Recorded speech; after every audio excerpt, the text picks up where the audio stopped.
Donc dans ces cas-là, l'indicateur en fait vous apprend donc la patience. Donc ici vous aviez une entrée qui allait être mauvaise pour vous, vous vous dites bon bah ok tant pis, il faut que j'apprenne à fonctionner donc comme un robot. Ma psychologie, je la mets de côté et j'attends l'alerte suivante. Tout bien entendu en considérant bien entendu les règles au setup de divergence.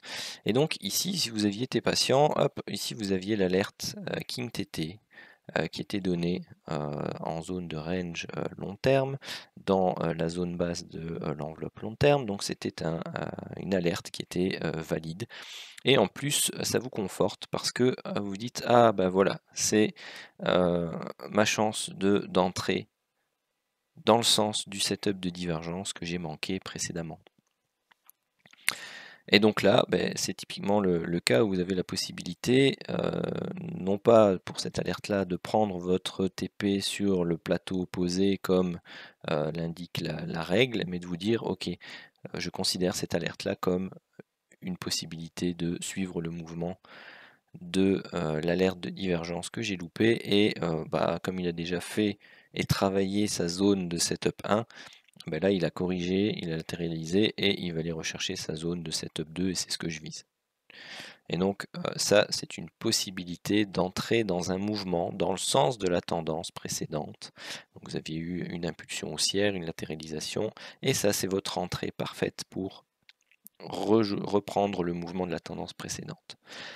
Et donc ici, vous aviez eu votre mouvement, donc la première impulsion, c'est le fameux A, la latéralisation, c'est le fameux B, et vous avez le point optimal ici pour rentrer, pour, on va dire, surfer le mouvement noté C.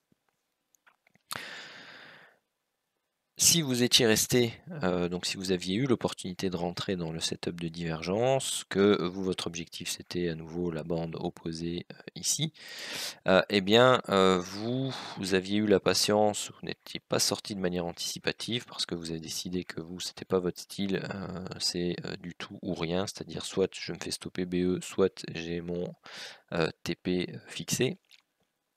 Eh bien, ça pour vous, c'était une occasion de prendre un renfort de position dans le sens du setup de divergence.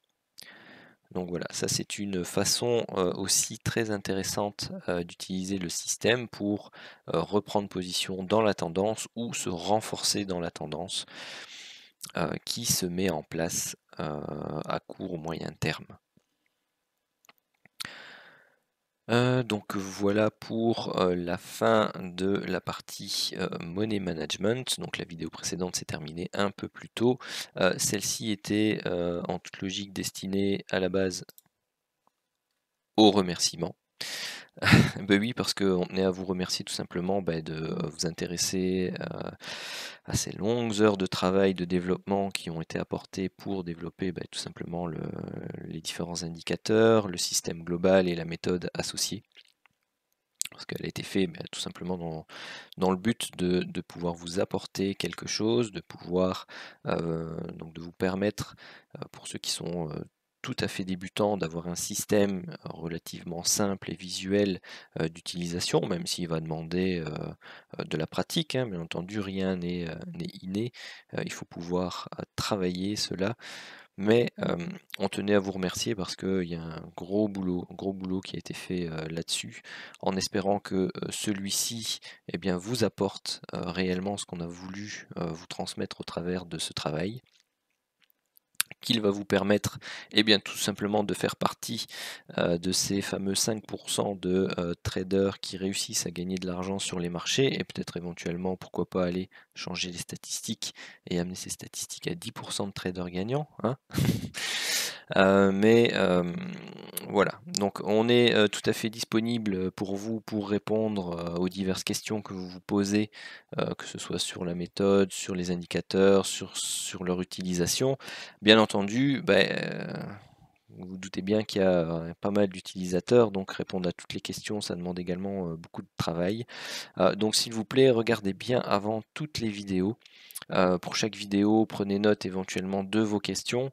Comme ça, vous pouvez y faire référence. Ça nous simplifie aussi un peu on va dire le traitement et savoir un peu là où vous bloquez dans votre apprentissage entre guillemets de la méthode associée à l'indicateur.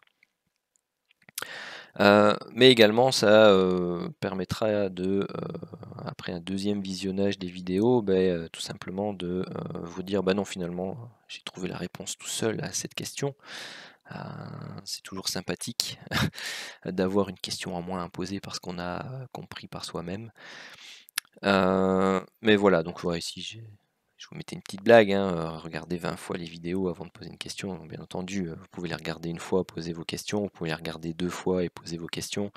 Mais évitez de nous poser des questions quand même, sans avoir regardé les vidéos.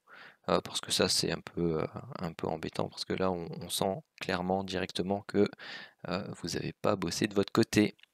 Attention, pas bien. Donc voilà, en tout cas encore un grand merci et on vous souhaite, de très beaux trades avec, ce système et cette méthode.